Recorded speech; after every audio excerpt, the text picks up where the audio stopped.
Here we go. Right, good afternoon. Okay. Thanks for joining.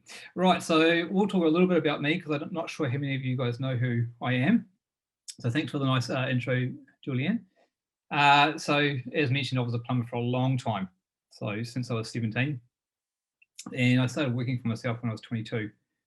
And very quickly had a couple of guys and doing okay. Did all those things you do as a first business owner and didn't pay taxes, GST, payroll, all that got into an absolute financial mess, and had to close that business and go to contracting for a couple of years to pay off tax debt, and and also burnt out from all that stress of too young, too inexperienced, didn't know what I was doing, so had to go contracting for a while to pay off all that tax bills and sort of recover. Had another go when I was about 26 for a couple of years, had a few more staff, and then also closed that one. And just for the stress of trying to quote, invoice, cash flow, manage staff. And so that business got the better of me again, not financially this time, but certainly emotionally.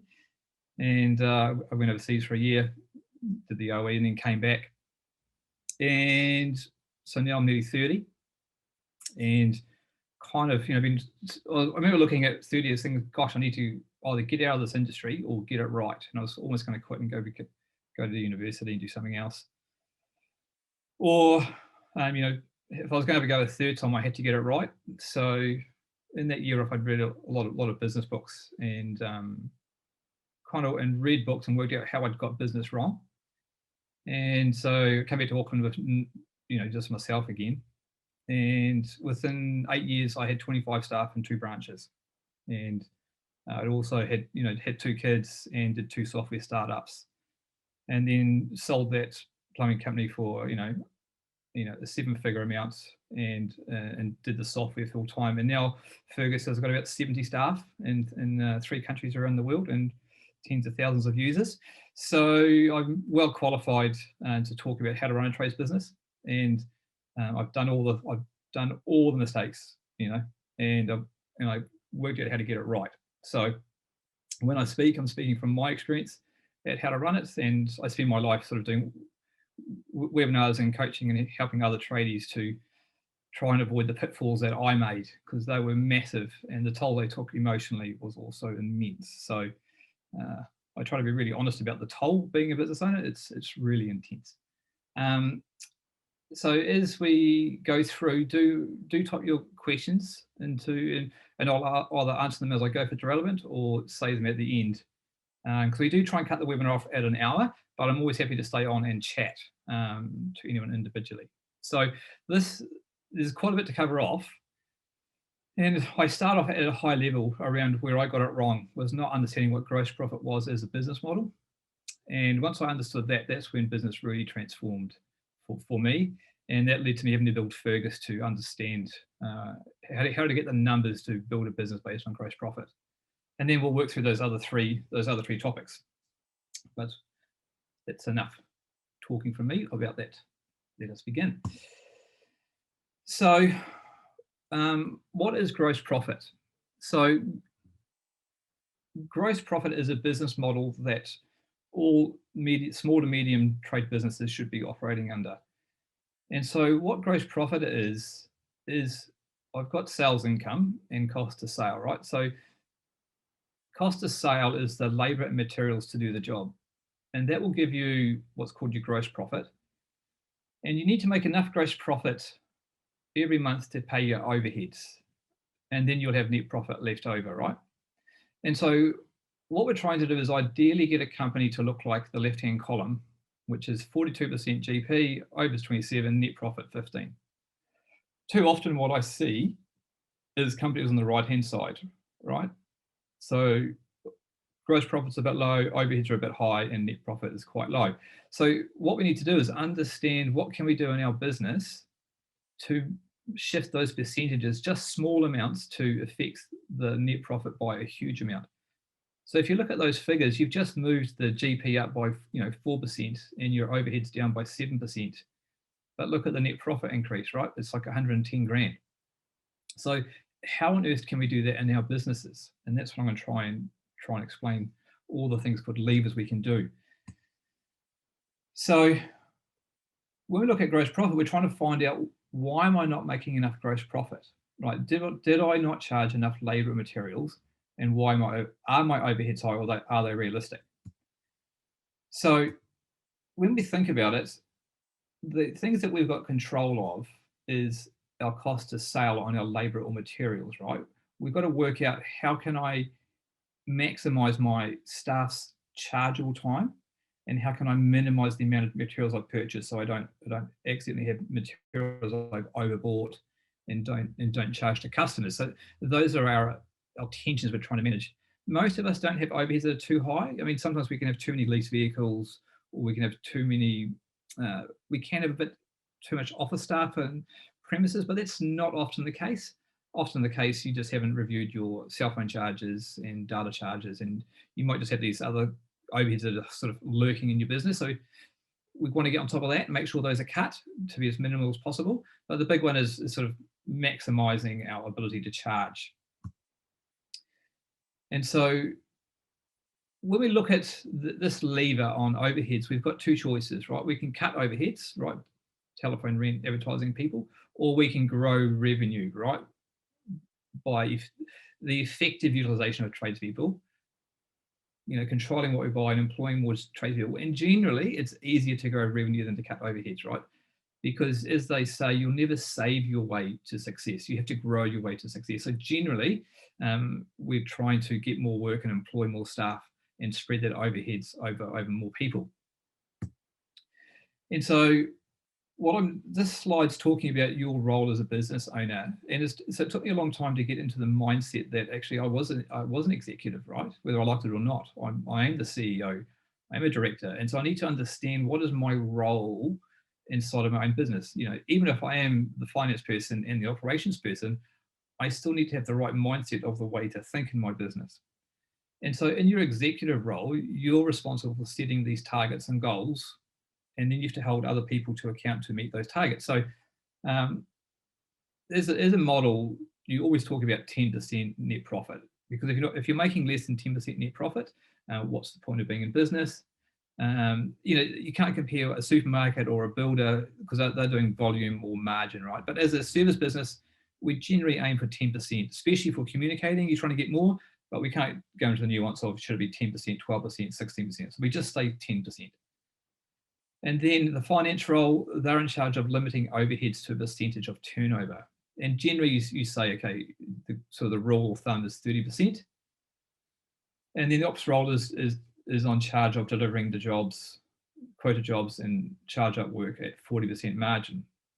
Now, the big thing, what you're trying to do here is, the big point I'm trying to convey here is, if you hit a gross margin of 40%, and your overheads are 30%, you will make 10% net profit. And as soon as you get that mindset and you understand that, you then understand every job you quote and every invoice you do has to be hitting a gross margin target of 40%, right?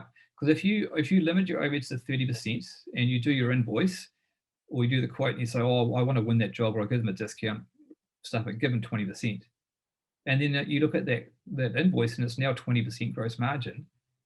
You've now have not made enough gross profit to match your overheads, and that's how businesses get into trouble, both on cash flow and having enough profit to pay the bills and expand the business. So it's very important that you understand this concept of, you make enough gross margin to pay your overheads so you can make net profit. So that is the foundation of what we're trying to understand about called a gross margin business model. Next slide. So I've done this enough times to know that a lot of people may not be familiar with what is a cost to sell versus an overhead. So this is really the simplest way I've come to explaining it, which is, if you can charge the customer for it, it's cost of sale. If you can't charge the customer for it, then it's an overhead, right? And it's very important to understand that.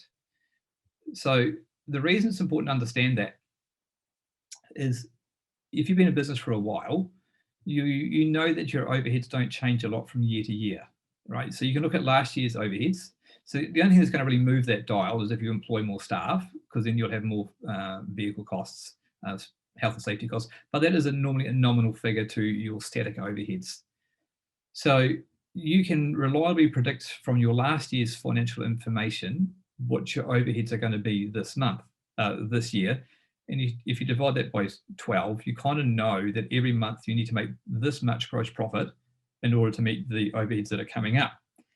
I did another talk. It's available on having a cash flow calculator that works it all out for you, but it's a talk for another day.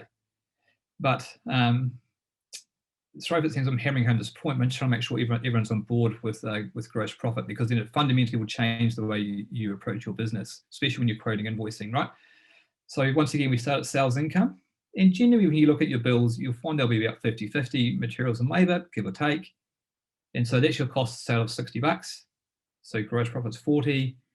Try and limit over to $30 and you make $10 net profit, right? That's kind of how you want to see your business. And once you know what your overheads are and what your net profit wants to be, you go, that's the gross margin I need to make on every job so that I'm profitable. Now, if you're working from home and have limited office staff, net profit should be, 20%, no trouble. But if you've got office staff and premises, it gets harder and harder to get to 10% net profit. Right, and so this is how it works, right? And that 10% net profit, that's your free cash you can use to pay down debt, buy assets, or take out dividends, right? But that's how it kind of works, and that's how those margins work, and that's what that's the way we want to think about our business. And so I have a saying is, if you control every job, you control your business. And so the reality is, of what happens in the real world for small contracting companies like ourselves is you try and run your maintenance jobs at 50%, 55% gross margin, and your new housing and big renos down around a sort of 35, 34% gross margin. Because on the blend, we're trying to get 42% and limiting our overheads, right? Because when you get a bit bigger, you have to do all sorts of work, and it's nice to have big jobs to keep the guys busy. When I had 25 staff, we basically didn't do any new housing because it wasn't very profitable, wasn't good cash flow. But depending where you are, what you have to do, you have to know what your overheads are as a percentage of your turnover, and then you have to work out, can you get that gross margin on the jobs? So obviously on competitive work, you have to drop your margin. So that means you have to make that up on other work that's more profitable, like maintenance work. But you can't just always do a high volume, low margin work like new housing unless you cut all your overheads and cut your staff, and it just as ruthless as possible to meet that margin target. But once you're aware of that concept of gross margin to pay overheads, you go, now I know what numbers I need to be checking to make sure I get there. Right, gross profit traps, if you're not familiar to it. So this, when you're quoting your jobs, right, the gross margin applies to your general goods and services. It normally doesn't include, say, the hot water cylinder, the heat pump, or the big solar panels that are worth $3 or $4 grand. You can't add 40% margin to that because you won't win the job, right? So the gross margin profit figure normally excludes those expensive items to win the work. And also, jobs outside your normal range can cause you to go bankrupt very quickly. So what I mean by that is we would, for example, do drainage jobs worth 80K. Now, we were well used to doing jobs for 80K, but you think if that job blows out by 20%, that's 16K. And so if you're used to doing jobs for 8K, there's a little blowout, and that's fine. But if you suddenly were never used to doing an 80K job and suddenly did an 80K job and it blew out, you can, those blowouts can be massive. So if you're quoting big jobs outside your normal range, you have to be very careful that you're managing the downside risk of that. So there's a bit more to it. But once you get the concept of gross profit, overheads, net profit, you'll be okay. But always do seek advice, especially if you're undertaking big jobs. Now, so there's a disclaimer here. I'm not a financial advisor. I'm not allowed to give you financial advice. So I have to advise you, before you implement any of these things, please contact your trusted financial advisor. So but what I have done here is, this is just food for thought, is I just want you, hopefully you're all on Xero or MYOB, and go in and find the report and find out what your overheads are as a percentage of your turnover, and add that 10% to that, and that will tell you what your gross margin is you need to achieve on every job you're doing. And if you're on a good job management package like Fergus or some of the others, there's normally on most jobs, there's some sort of calculator button that will let you know what your gross margin is at. So you go, that's what I need to achieve. So please do this in your own time.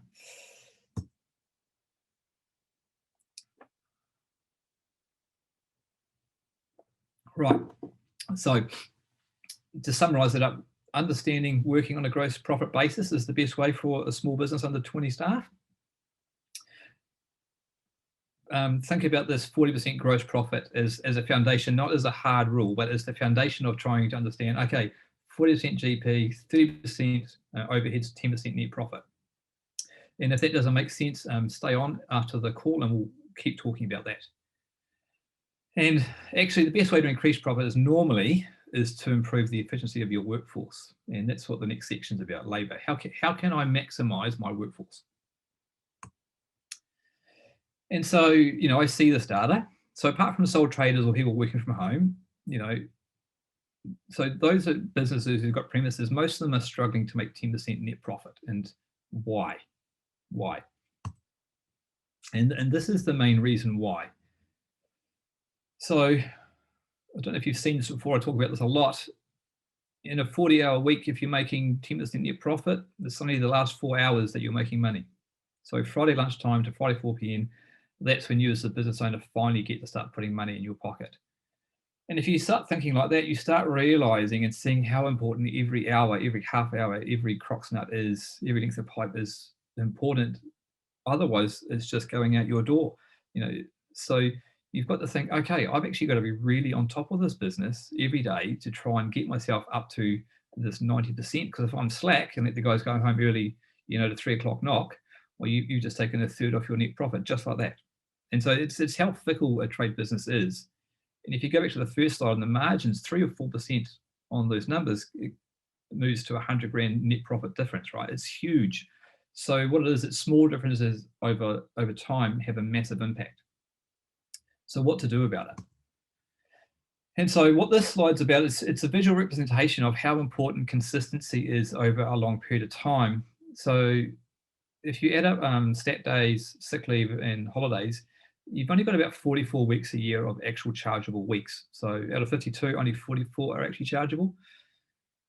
And so what we need is consistency. And so what I found over time is what you want to tell your staff is you want them to be working, not including lunch breaks, so actually working 40 hours a week, so 42.5 hours a week, half an hour lunch breaks. And of those 40 hours worked, you want to charge 92% of those time. And so it takes months and months of effort and systems changes, but you can get 92%. I see the data. Most trade companies are around 80%, just over 80% charge out rate effectiveness. And so this is where the money leaks out of a trades business. And so if you look at it, just one guy in a week, the difference between 76% and 92% is, what's that, $500 a week, right? It's, and that's on a $90 charge out rate. That's how much net profit is at risk every week. And with 3 guys, it's obviously 1,500, right? So that is massive money on small differences. So this is where you set your guys that target is you have to work your 40 hours a week plus lunch breaks. And we've got to get all those hours on a job.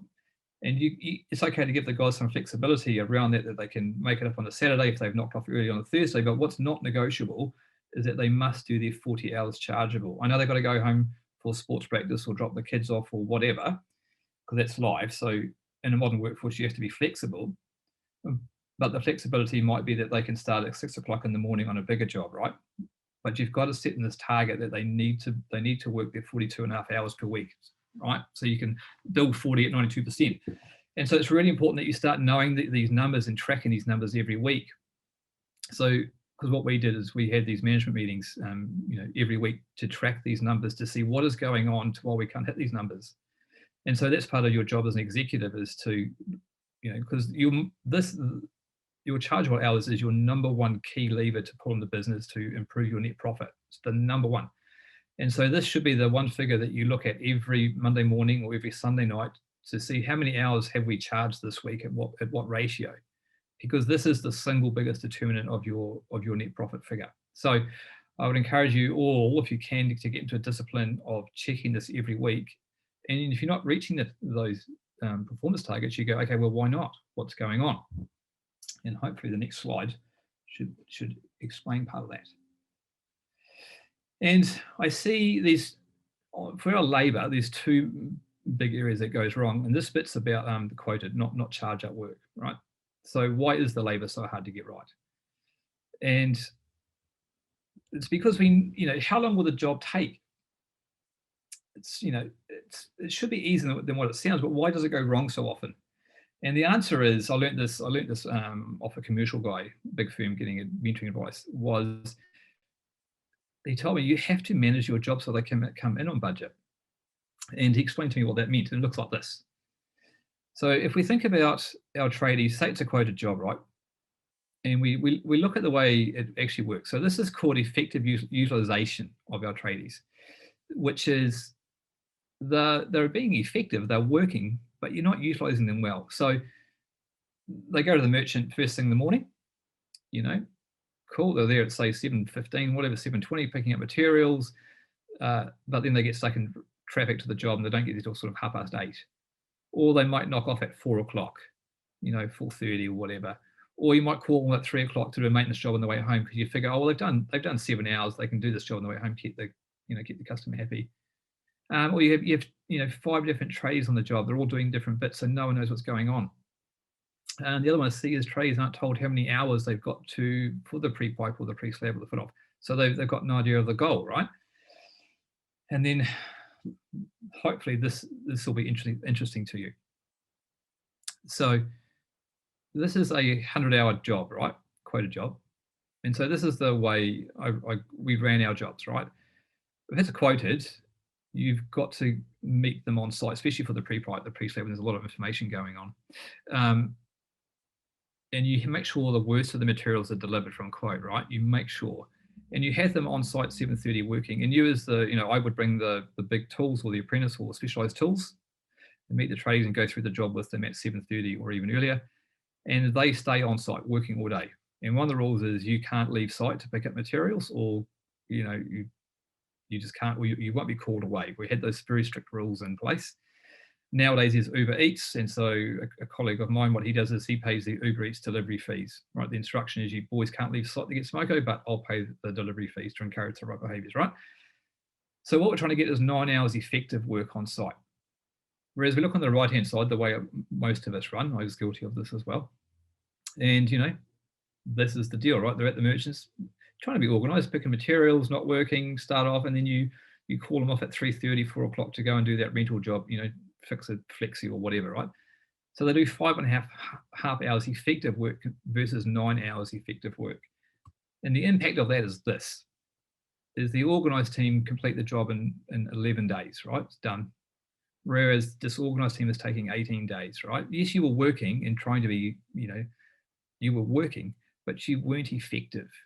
And this is why quoted jobs lose money, is because they're not well managed. So your job as the business owner is to go, shucks, we've got to bring in some really, really tight rules around our quoted work. And some of those tight rules are exactly that, is the guys have to know that you're on site from 7:30.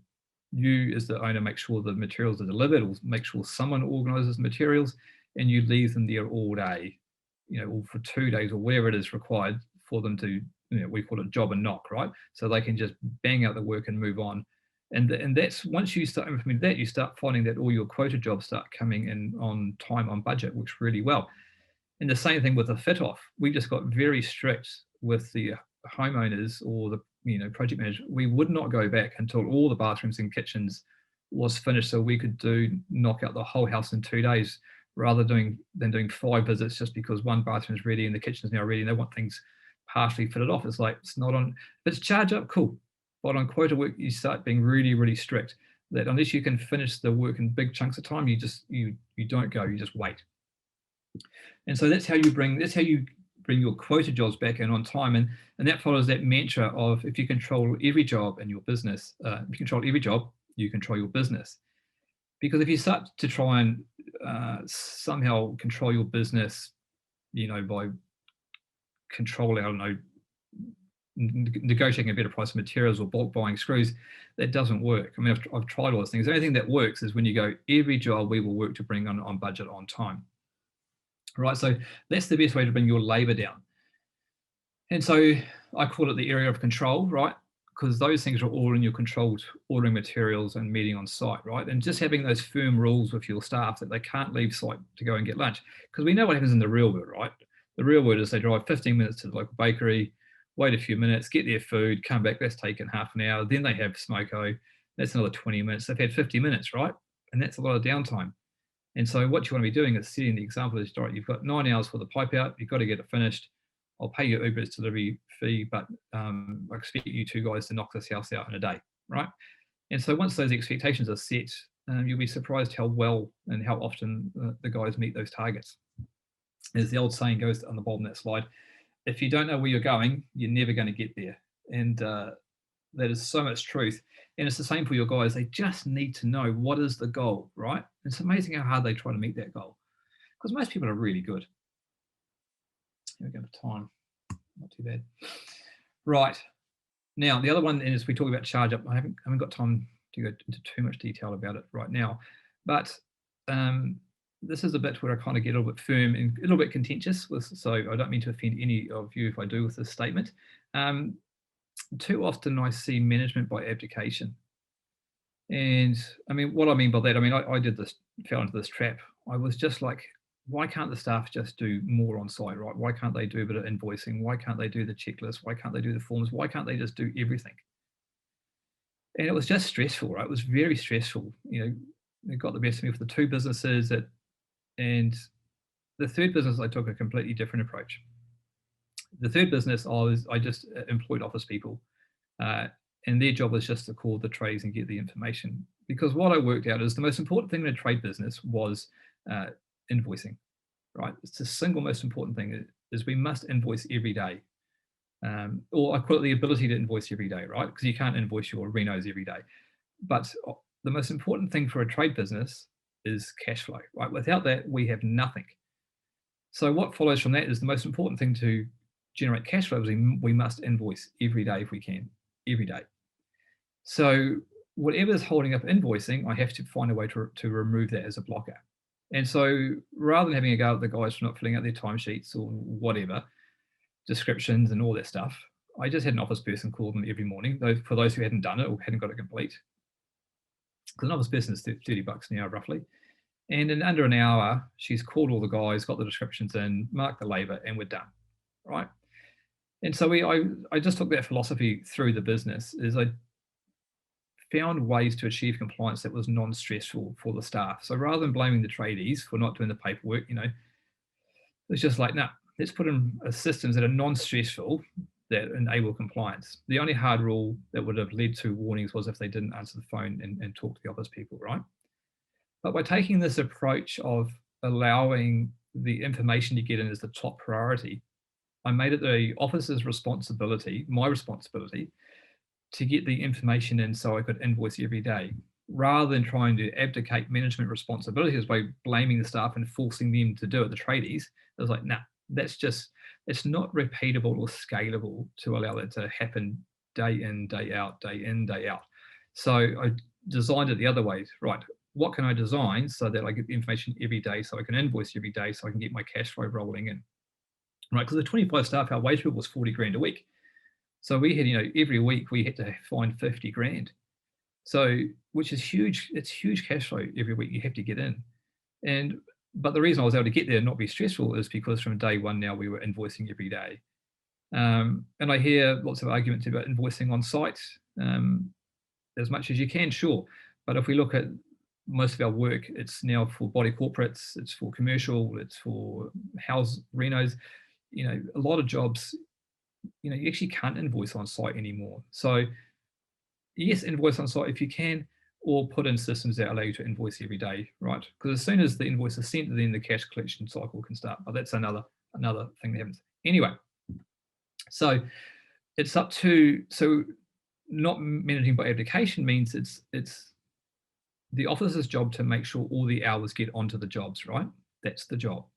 Now, how that gets charged is also up to the office. I won't talk about that today, but there's other ways of charging those labor costs so it's not an imposition to the customer. But the single most important thing is you must get those costs on the job, right? Because as soon as you understand gross margin, you understand the more costs that are on the job, and I will manage every job to this gross margin target, you then know you will always make money. So if your costs are not getting onto the jobs and you're still getting 40% margin, you haven't accurately captured the costs on the job. So you've made a gross margin in theory, but not in reality because the costs went on the job. So if costs are missing on the job, you can never know what the accurate gross margin is. So it's absolutely critical that you get those labor costs onto the job. And it's critical that you get it to 92%. It really is. 90% is fine, but we're aiming to 92%. Right, so you set that clear responsibility that it's up to your tradies and your office that they must capture those costs onto the job, all the materials and all the labor. And then we've got to find out ways to charge all those hours to the clients. And a lot of that might be, in wording and, clever ways of sort of hiding it. But that's a conversation for another day, how we can achieve it. But the principle is you want to find ways of getting those hours on to the job every day. So you've got the ability to invoice every day and make it non-stressful. So it's a pleasant place to work and staff don't hate it being there, because often it's a very low cost for one office person to spend an hour calling everyone to get the data in. Right. So now we're trying to work out how can we charge for every hour we can, right? And so a lot of this is like, if you think about chargeable hours, there's another big lever coming up. So on average, especially on maintenance work and about new housing, tradies are sticking in about $100 worth of parts in our retail price, right? Give or take, but it often works out onto that blend. So that means every hour, there's about $40 worth of gross profit on the materials, right, that they're putting in. So every hour they're driving to the merchants or, they're in a meeting or they're mucking around, you're also losing the labor charge out rate, but you're also losing the $40 an hour on materials you could be installing. So what we've got to be doing is like, how can we make sure I'm effectively using all of my staff's time? So I'm also getting maximum work out so I can make maximum material stuck in to maximize my gross margin. And this is how we start sort of layering up and really getting control of our levers, right? Because when you start thinking of that, you're starting to really think about your utilization of your tradies, right? And your recovery. Because you're thinking, oh, how can I keep you on site working? How can I minimize your trips to the merchants? How can I group your jobs together so that you're not driving from, across town from one job to the next? And so when you start thinking like that, you start going, okay, well, maybe on Wednesdays, we'll do all our jobs down south, right? But I'll group it up so there's 5 jobs down there. So I'm maximizing all that time. So I'm minimizing the trips to the merchant, right? Because you're not putting in materials. And so it's all those little things that add up to really having a big effect on your business lever. So that's up to your management teams really in the office to be thinking about how can I maximize my tradies' ability to be really effective and recover all this work. And then you can then keep an eye on how effective your employees are charging at their time. Like you might be surprised how much time is going towards travel or meetings or health and safety rather than onto the jobs and charging for it. So that's your job is to keep an eye on that as much as you can. Right, next topic, materials. So I can't go through all of these, this is too much, but there's 2 big areas where it goes wrong with materials, right? The big one is shrinkage. That's the polite term for theft. Nearly all tradies do it for homers and cashies. I know I was one of them as an apprentice. I know lots of guys that do it without question. Materials get damaged. And then, if you buy too much, restocking, bulk buying, whatever, you go on and on. But, right, so this is where it goes wrong for your quoted jobs. So if we think about our quoted jobs, our trades business, there's 2 places we're going to lose money, right? Labor and materials every time. So this part's to deal about how quoted jobs lose money before you even begin. So if we look about it, if you want to win a quote, you've got to be quite tight when you quote your margins. And so what you do is you work out your PowerPoints, your T's, your L's, whatever it is, you add them up. And so if we look here, I allowed 23 PowerPoints. Hope you can see my cursor, 23 PowerPoints, right? the big thing is it gave us a $59 profit margin on that job, right? But what happens is the tradies go to the suppliers in the morning and they just buy 3 boxes of 10, 3 bags of 10, right? Something's bagged, right? In bags of 10. And look, because he bought 7 more than he needed, that profit line became a negative cost on the job. Right, so if they've done that across the whole 50 SKUs they need, buying 10, 10, 10, 10, 10, you've overbought for that entire job. And so that entire job has lost money on materials before you even began. Now, I hear the refrain that, yeah, but those materials in the van, I'll use them on other jobs. And the reality is, maybe you will, maybe you won't. The reality is a lot of that material gets left on site, it gets damaged, it gets taken for private jobs, it gets used in other jobs and isn't charged for. And it also breaks the golden rule, which was manage every job, manage your business. So what you're supposed to do is you send off the purchase order off the quote, because if you do your quote properly, you've allowed for your 10 Ts, 13 wingbacks, 8 links of pipe, and that will get delivered to site. And so what you start getting is this double whammy, right? Because not only was the guy at the merchants picking up these materials, so you were losing time, he also overbought on materials, right? So straight away, the job is never going to make money from day one. So with this approach, exactly what you quoted is delivered to site, right? And so the tradie is there now working at 7:30, materials come, whatever, 10 o'clock, right? It doesn't matter because you're taking leads and ladders and drilling holes, whatever. But straight away now he's banging materials exactly per the quote. And if there's anything short, he can just call up and get a delivery, but he's now on site working. And so now you have very little to take back to the merchant. You haven't overstocked, you've bought exactly what you needed, and the chance of it coming in on time, on budget has really now starting to swing in your favor. So that's the overbuying problem. So the other thing where I see that goes wrong is not setting up an easy system for tradies to be able to buy and credit materials, right? Okay, so what I want to talk about is how do we manage our maintenance jobs, right? Because that other slide was about quoted jobs. So now I'm going to talk about managing materials on your charge up jobs. So how can we stick in a system that's really easy to follow and make sure what is bought is charged to the customer and is super easy? So there's a couple of things that need to happen. If you can, for your maintenance jobs, start trying to get the customer to send photos through of the leak under the sink, the hot water cylinder, the toilet, whatever, right? Load that onto the job, right? So when the tradie is going to the merchants in the morning, he's got his 3 jobs a day, 5 jobs a day, whatever. He can look at the photo for the job and go, oh, cool, yep. Now let's just pick on a leak under a sink, right? It could be the trap, it could be the flexi, it could be the dishwasher hose, it could be the plug and waste, who knows. So here's the process that you want to follow, right? So you want your tradie going to the merchants in the morning, looking at his jobs and kind of buying, just say he's got 3 jobs for the day, right? So he's going to buy the materials that he thinks he's going to need for those 3 jobs. He's going to overbuy of what he needs, right? But this is the critical bit, right?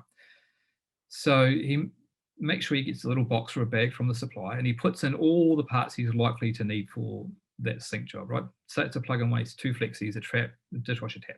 Say it's about $400 worth of parts, just like that. Now, we make sure when the delivery docket is printed, that is stuck into the box. Hopefully stapled or taped, or just make sure that delivery docket is in the bag or the box. Critical, right? Tradie goes off, does the job, takes the box inside, uses what's in the box to fix whatever's wrong. Hopefully he's got all the right parts, might be something from the van, that's fine. He then takes a photo of the packing slip, right? Keeps it in the box with what's not used, puts it back in the van, right? On his next trip to the suppliers, he hands that box back to the suppliers with the delivery docket and the unused materials. Because if you're using something like Fergus, what Fergus does is overnight, Fergus will get 2 dockets automatically that will come to the right job. You'll first get the invoice and then you'll get the credit note.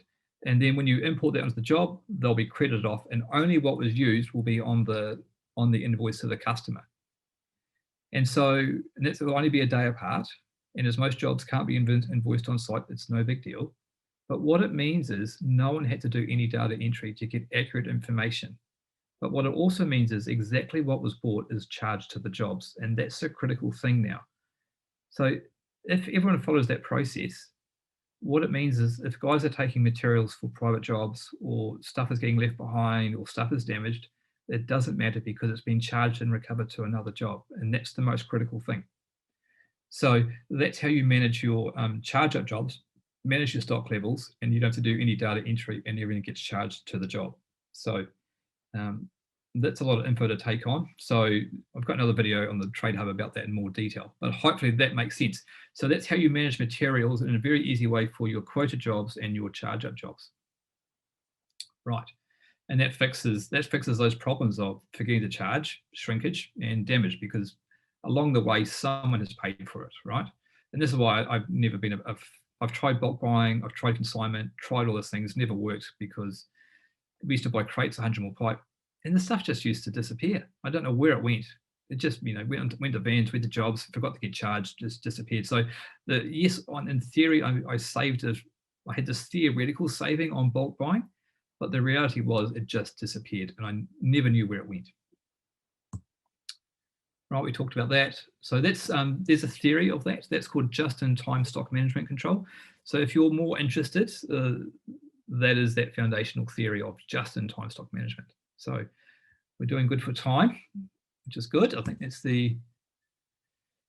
so I often liken it to this because one of the complaints I have with that system is I might charge customer for staff for parts that they didn't use.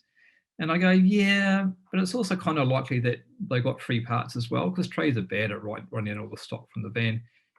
And I also think tradies are bad at not understanding this concept of total value. It's like, when you go to see your dentist and he does all your crown work and he opens up that small tube of paste, you've paid for that whole paste. The dentists don't charge you time and materials, right? They're not like, oh, yeah, it's that. They go, I think the value that I'm offering to you is $1,000, right? I don't care how long it takes, what it costs. And so I kind of take that approach to my maintenance business within reason, right?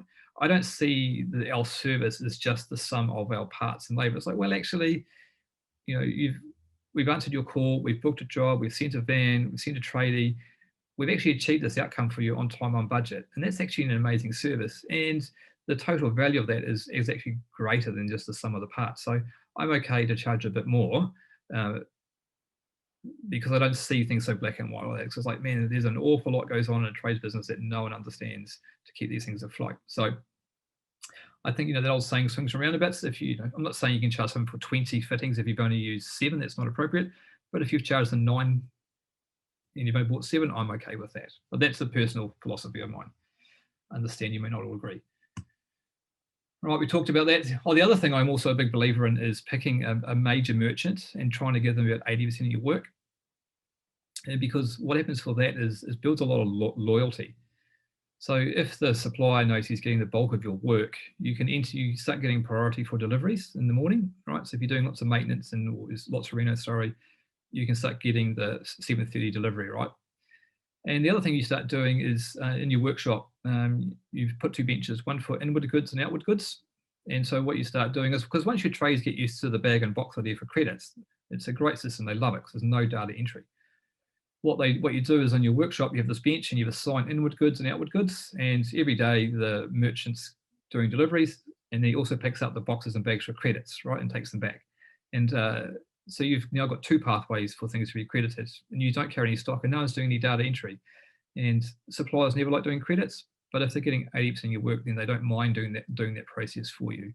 And it's a great process. It's just no paperwork, and it just works so well. If you haven't used Fergus or familiar with the way the materials come in, once you see it in action, it's a dream, right? So imagine that you bought stuff and credited the stuff, and the 2 documents come into Fergus onto the job and it adds itself up. It's hard to believe it can be that good, but it actually is. It's quite life-changing. Yeah, won't talk about that. It's fine. Oh yeah, this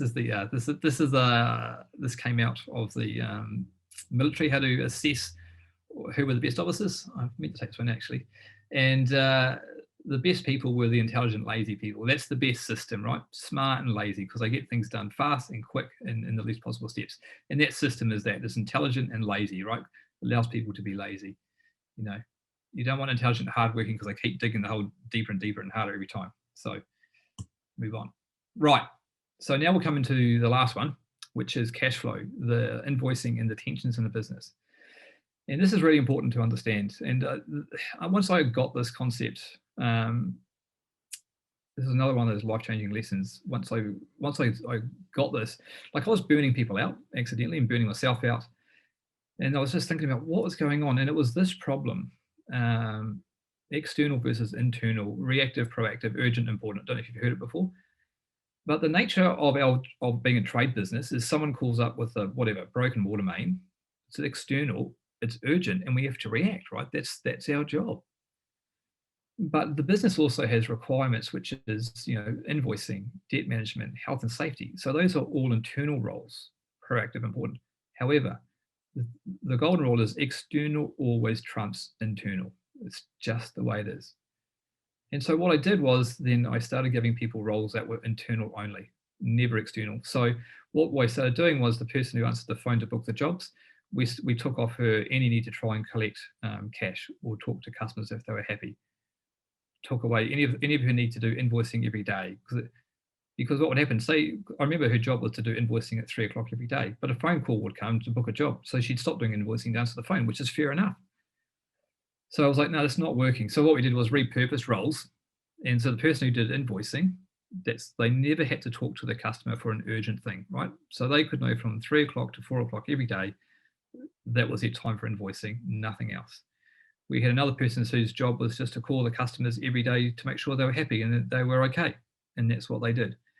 But the person whose job was to take the calls and the bookings, that was their only job, right? So if you want to tear people or break people apart, it's when you give them dual roles of external facing roles and internal facing roles, right? Because when that phone rings, they will answer it and deal with it and stop doing what's important.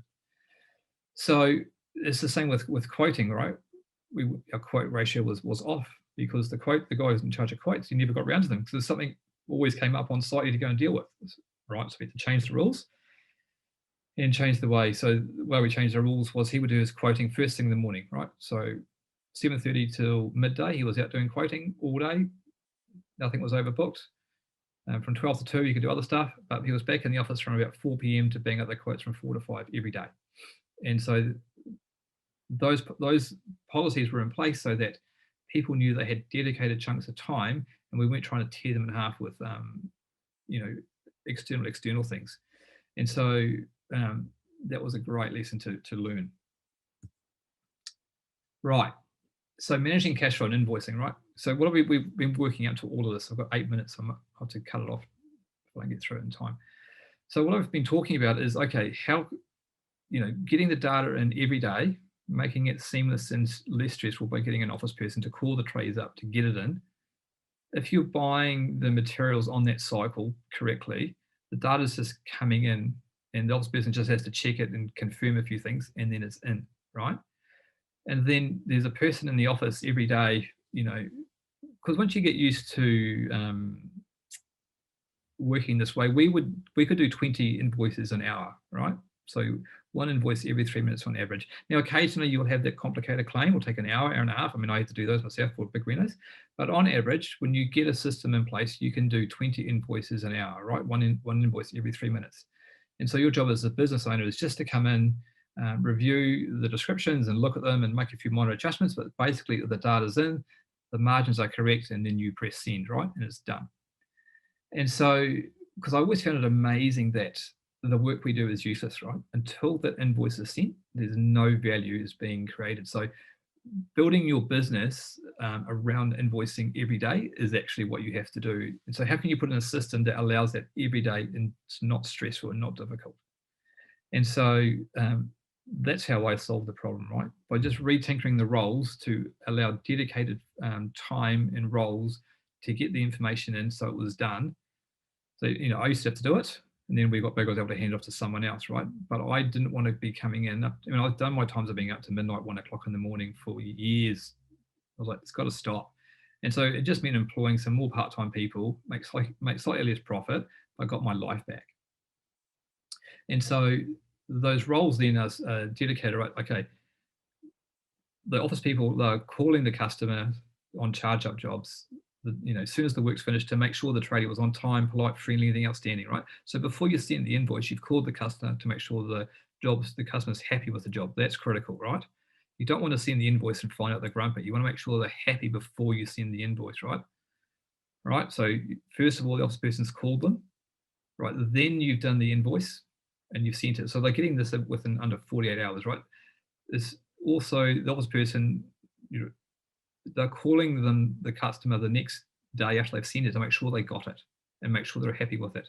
And then they ask them this phrase is, when can we budget on payment, right?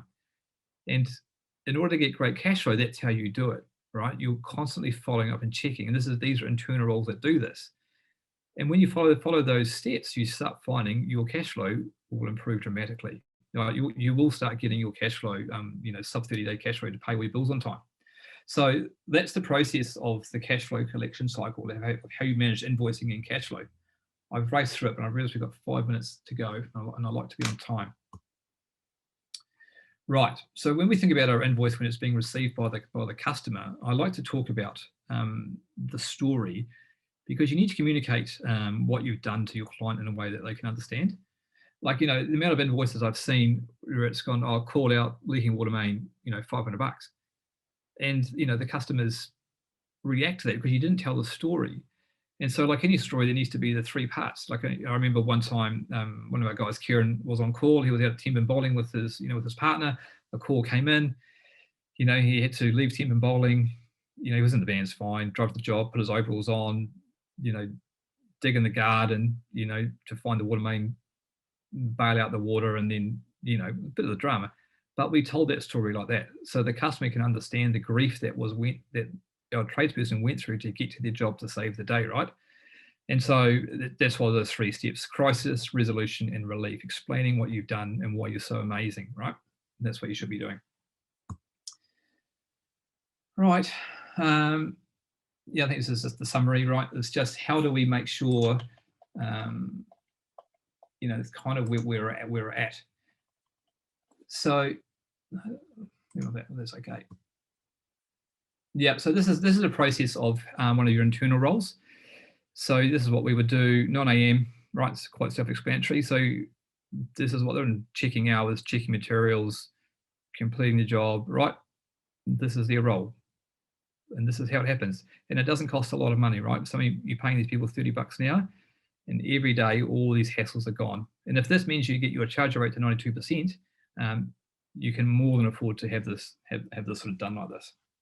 And so this will be sent to you so you can look at this and go, oh, yep, cool. This is the role. So this is an internal role, right? So this person is not scheduling, not taking all this reactive calls from tradies that they're late or the van's broken or the job's rescheduled. It's like, no, this person is just focused on getting the data in so you can invoice every day. Right, there's the process of, these are the 3 phone calls that we used to make, right? Right, and so this, by getting this information, you're understanding where the customer is at. And so it takes you a few hours, but this is how you get your cash flow, to happen. People often ask me, how does an office person know what to charge? And so you put a cheat sheet up. You think your business really only probably does about 20 different jobs, really. Most of them are quite similar. So you can put some cheat sheets so they can always check that the cable's on, or the pipe is on, or the glue, or the miscellaneous for the fixings. And once they get used to it, they get into the swing of it quite quickly. The other big one I learned was deposits. Massive deal, right? Taking deposits is a really, really big deal, right? And so that was life-changing once we started doing that. And no, that's because we're coming in 4:58.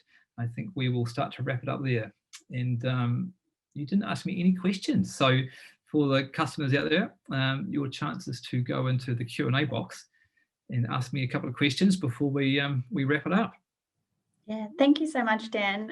You definitely touched on a few things that we get asked here at the association, so very helpful. And yeah, I hope everyone enjoyed it. Like Dan said, feel free to shoot through any questions through the question toolbox. I have received 2 others offline, so I might just shoot them to you while we get a few more through the box. Yes.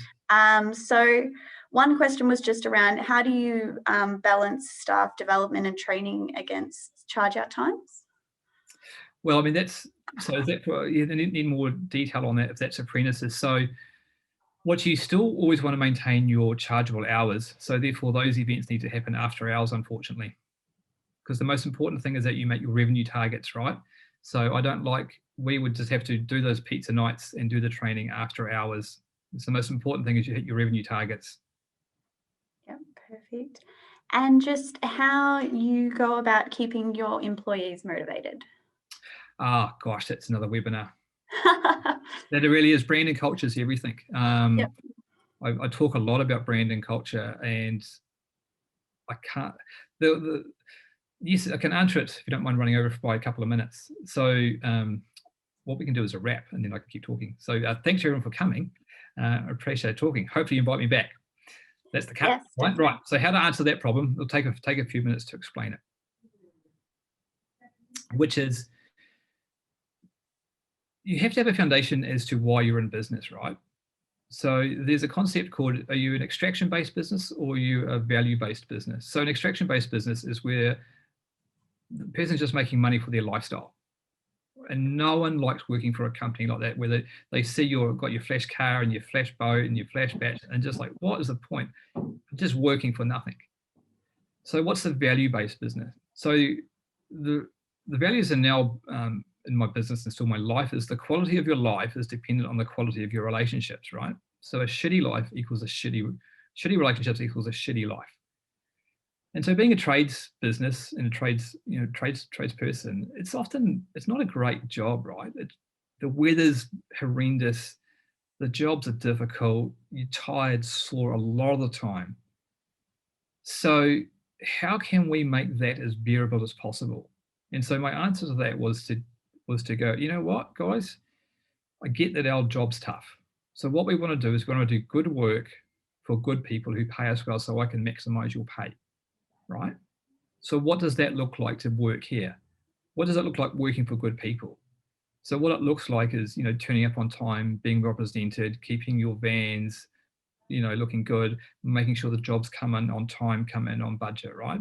Because if we do those things, people want us to work for them again, right? And they'll tell their friends about us, and we will continue to do work like that, right? Because so if you're late, if you're rough, if you're lazy, if you're over budget, it means we can't achieve that goal. It means we won't do good work for good people and I can't pay you well. So therefore, if you don't do this, you're actually working against yourself, right?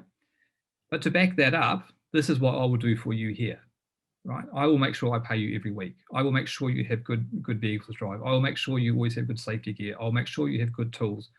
I'll make sure I try and get you the work, but I need you to do your part. I will have the counselling, which I would recommend for everyone having those free phone counselling for staff to call. We have trauma insurance, right? So if anyone gets cancer or gets unwell, we've got trauma cover of, $250,000 that will be paid out to you. And when you wrap it up like that, that is how you build good culture that staff don't leave, right? Because you're actually helping them to maximize their pay. You don't wait to give them pay rises. You make sure you look for them and give it to them if they're doing good things, right? And you explain to them what is required to what good looks like, so we can get good jobs for good people who pay us well, and explain to them how when they don't do that, this is the outcome of that. And so it starts from that foundation. But you can't if you flog them like horses, then you will always have staff turnover. Yeah, no, that's great. All right. Well, thank you very much, Dan. And if anyone thinks of any questions in the meantime, feel free to email them through. Everyone's got my details, but otherwise we'll send up a follow-up email to this. So feel free to respond to that, and we can shoot those through to Dan as well. Also, I'll mention Fergus as well. Like I said, they're one of our commercial supporters. There's heaps of info on the member portal, but same thing, we can send them through if you've got any questions about their software and things like that as well.